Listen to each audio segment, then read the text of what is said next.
अस्सलाम वालेकुम everyone, welcome back to the channel Unani medicos. तो आज के वीडियो लेक्चर में हम हमारा टर्म 2 का सिलेबस स्टार्ट करने जा रहे हैं, जिसमें सबसे पहला चैप्टर है respiratory system in clinical medicine. So इसके नोट्स मैंने आपको डिस्क्रिप्शन बॉक्स में दे दिए हैं, वहाँ से आप लिंक से जाकर डाउनलोड कर सकते हैं। सो रेस्पिरेटरी सिस्टम, जैसे कि हमने प्रीवियस सारे सिस्टम्स में सब एक क्रोनोलॉजी फॉलो की है कि सबसे पहले हम किसी भी सिस्टम में सिम्टोमेटोलॉजी पढ़ते हैं। तो इसमें भी हम देखते हैं कि सबसे पहला जो हमारा सबसे कॉमनेस्ट सिम्टम है वो होता है कफ। तो रेस्पिरेटरी सिस्टम में जो भी डिसीज़ेज़ आती हैं या आपके पास कोई भी पेशेंट आएगा तो वो सबसे ज़्यादा कॉमन सिम्टम यही बताएगा कि उसको खांसी आ रही है। तो अब कफ की एक डेफिनेशन आपको पता होनी चाहिए ताकि आप उसको एग्ज़ाम में लिख सकें। सो कफ की डेफिनेशन क्या होती है? It is a reflex act of forceful expiration against a closed glottis. So cough is a act against a closed glottis that helps in clearing the airways including the foreign body. So cough एक बहुत common किसी चीज़ है जिसको आप सब जानते हैं, लेकिन कितने टाइप्स की कफ होती हैं ये हम इस लेक्चर में देखेंगे कि देखो, एक तो होता है ड्यूरेशन के हिसाब से और एक होता है हमारा प्रोडक्टिव कफ या फिर वेट कफ, यानी आपके कफ में स्पूटम आ रहा है या नहीं आ रहा है उसके बेसिस पर दो तरीके की कफ होती है, वेट कफ एंड प्रोडक्टिव कफ। और एक होती है हमारे ड्यूरेशन के हिसाब से, जैसे कि अगर cough last for less than 3 weeks, यानी 3 हफ्तों से कम अगर खांसी आ रही है तो उसको हम अक्यूट कफ कहते हैं। लेकिन अगर इसकी ड्यूरेशन 8 वीक्स से ज़्यादा बढ़ जाती है तो उसमें हम इसको क्या कहेंगे? क्रॉनिक कफ कहेंगे। ठीक है, उसके बाद आ जाती है हमारी ड्राई कफ। अब अगर आप पेशेंट से पूछेंगे कि आपको खांसी में बलगम आ रहा है या नहीं आ रहा है तो उससे आप कुछ डिजीज़ेस की तरफ इंडिकेशन ले सकते हैं कि ड्राई कफ कौन कौन सी डिजीज़ में होती हैं, जैसे कि हमारे प्लूरल डिसऑर्डर्स हो गए, इंटरस्टिशियल लंग डिजीज़ हो गई। तो इन डिजीज़ की तरफ में क्या होती है? ड्राई कफ होती है। लेकिन अगर प्रोडक्टिव कफ की बात करें तो प्रोडक्टिव कफ में जिसमें आपको स्पूटम मिलता है तो वो कुछ डिजीज़ को सिग्निफाई करती हैं, जैसे कि हो गया हमारा suppurative lung disease, chronic bronchitis, emphysema और सीओपीडी। फिर कुछ पेशेंट्स आपको ये कहते हैं कि नॉक्टर्नल कफ, यानी रात के वक्त ज़्यादा खांसी आती है, तो ये किसका सिम्टम होता है? ये हमारे अस्थमा या लेफ्ट वेंट्रिकुलर फेलियर का सिम्टम होता है। फिर आता है हमारा पैरोक्सिस्मल कफ। पैरोक्सिस्मल कफ क्या होती है? Which is associated with vomiting, यानी जो उल्टी के साथ साथ आपको खांसी आती है तो वो किसकी तरफ इंडिकेट करती है? Chronic bronchitis.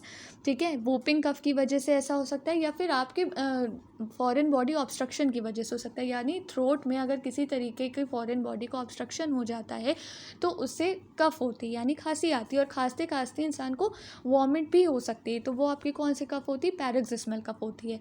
फिर एक टाइप होती है हमारी सीजनल कफ, यानी कि जो हमें विंटर सीजन या मानसून सीजन में देखने को मिलती है वो होती है हमारी seasonal cough. Then comes the brassy cough. ये आपने अपने सराउंडिंग्स में देखा होगा, ब्रासी कफ वो खांसी होती है जिसमें थोड़ा सा मेटालिक साउंड आता है। देन कम्स दी बोवीन कफ। तो बोवीन कफ क्या होती है? जिसमें खांसी आती है लेकिन खांसी जैसी आवाज़ ही नहीं आएगी, यानी उसमें एक्सप्लोसिव नेचर की वॉइस ही नहीं होगी। तो ये जो टाइप होती है ये किस पर इंडिकेट करती है? ट्यूमर्स को इंडिकेट करती है। फिर इसके बाद कफ के बाद जो हमारा सबसे प्रोमिनेंट सिम्टम आता है वो होता है स्पूटम। ठीक है, तो अब हम इसकी भी डेफिनेशन देख लेते हैं कि sputum is a mixture of tracheobronchial secretions, यानी जो भी सिक्रीशन हमारी mucous membrane of trachea and mucous membrane of bronchus से निकलती है वो सारी सिक्रीशंस, क्योंकि उसमें म्यूकस ग्लैंड्स होती हैं।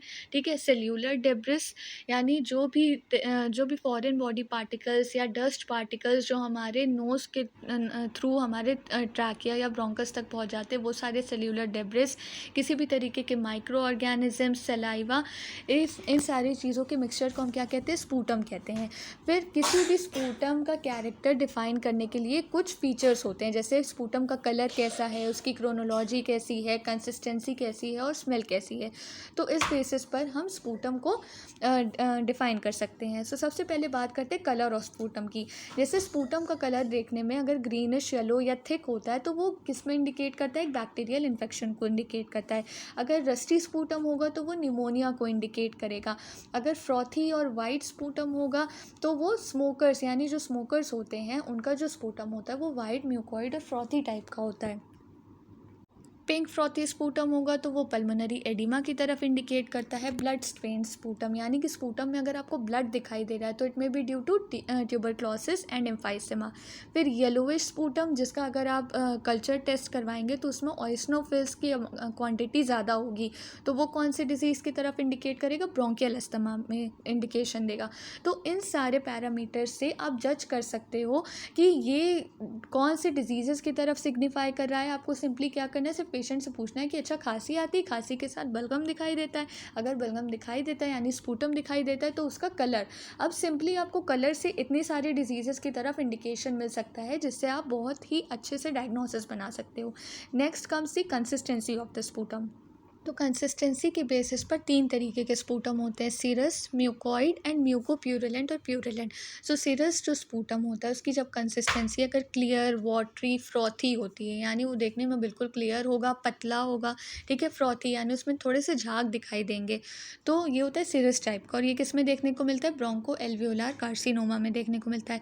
फिर आती है हमारी म्यूकॉइड कंसिस्टेंसी, ये भी क्लियर होगा लेकिन ये वाइट नहीं होगा, ये ग्रेइश वाइट या फिर ब्लैक कलर में होता है और फ्रॉथी होता है, ठीक है। ये किस में देखने को मिलता है? क्रॉनिक ब्रोंकाइटिस में। और म्यूकोप्यूरिलेंट या प्यूरिलेंट, प्यूरिलेंट वर्ड से आप समझ सकते हैं कि किसी इन्फेक्शन की तरफ इंडिकेशन है, तो ये येलोइश ग्रीन और ग्रीनिश ब्राउन इन कलर होता है, जो कि सबसे कॉमनली देखने को मिलता है। ये किसकी वजह से होता है? बैक्टीरियल इन्फेक्शन की वजह से होता है। तो अब हमने बात कर ली कफ की, स्पूटम की। तीसरा जो हमारा सबसे इम्पॉर्टेंट सिम्टम है रेस्पिरेटरी डिजीज़ का, वो होता है हमारा ब्रेथलेसनेस यानी डिस्निया। तो डिस्निया क्या होता है? It is the undue awareness of respiratory effort in effort to increase the effort, ठीक है। तो जब नॉर्मली आप हमेशा सांस लेते रहते हो, लेकिन जब किसी एक्सर्शन के बाद या थोड़ा चलने के बाद जब किसी पेशेंट को ऐसा महसूस होने लगता है कि उसको फील होने लगता है कि उसकी सांसें तेज़ चलने लगी, यानी अनड्यू अवेयरनेस होने लगती है रेस्पिरेटरी एफर्ट की, तो उस कंडीशन को हम क्या कहते हैं? ब्रेथलेसनेस, और मेडिकल टर्मिनोलॉजी में इसको कहते हैं डिस्निया, ठीक है।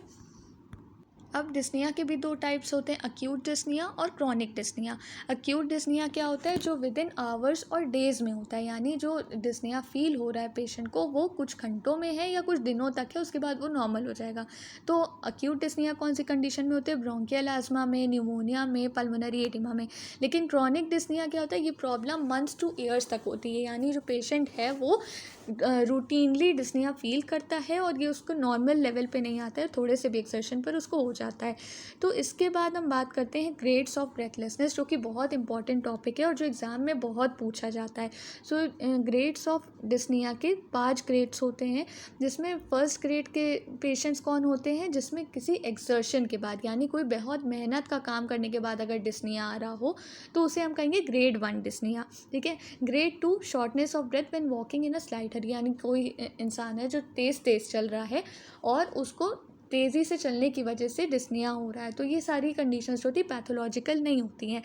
लेकिन जब हम ग्रेड 3 डिस्निया में आते हैं, यानी during walking patients walk slowly than others of same age and sometimes need to stop the walk, यानी आप अपने ही एज ग्रुप के लोगों के साथ चल रहे हो लेकिन आप उनसे पीछे रह जा रहे हो, यानी उन लोगों को आगे जाकर आप लोगों के लिए आपके लिए रुकना पड़े, तो वो क्या होगा? आपका ग्रेड 3 डिस्निया होगा। और ये कंडीशन क्या हो जाती है? ये पैथोलॉजिकल हो जाती है।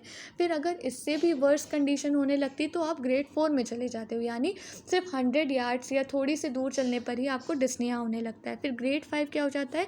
Too breathless to just come out after walking from the office और जस्ट दैट थिंग। यानी ग्रेड 5 में क्या होगा? बहुत ही कॉमन एक्टिविटीज़ में सिर्फ ऑफिस से बाहर आने में या कपड़े चेंज करने में अगर डिस्निया होने लगता है तो वो होता है हमारा ग्रेड 5 का डिस्निया। इसके बाद एक नेक्स्ट सिम्टम जो हमारा है वो हेमोप्टिसिस। हेमोप्टिसिस का मतलब होता है जब स्पूटम में ब्लड प्रेजेंट होता है तो उसको हम कहते हैं हेमोप्टिसिस और ब्लडी स्पूटम, ठीक है। इसके भी 3 कैटेगरीज होती हैं, माइल्ड, मॉडरेट और सीवियर। अगर स्पूटम में less than 100 ml blood loss हो रहा है तो वो माइल्ड में आता है।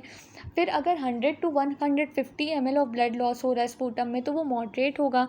और अगर more than 200 ml blood loss होगा स्पूटम में पर डे के हिसाब से तो वो सीवियर ब्लड लॉस होता है, सीवियर हेमोप्टिसिस होता है, सॉरी। तो यहाँ हमने बात की कफ की, स्पूटम की, डिस्निया की, हेमोप्टिसिस की, जो कि बहुत इंपॉर्टेंट सिम्टम्स हैं आपके रेस्पिरेटरी डिसऑर्डर्स के। नेक्स्ट वीडियो लेक्चर में हम डिस्कस करेंगे चेस्ट पेन के बारे में। तो अगर आपको ये वीडियो अच्छी लगी हो please do like, share and subscribe the channel and thank you for watching the video.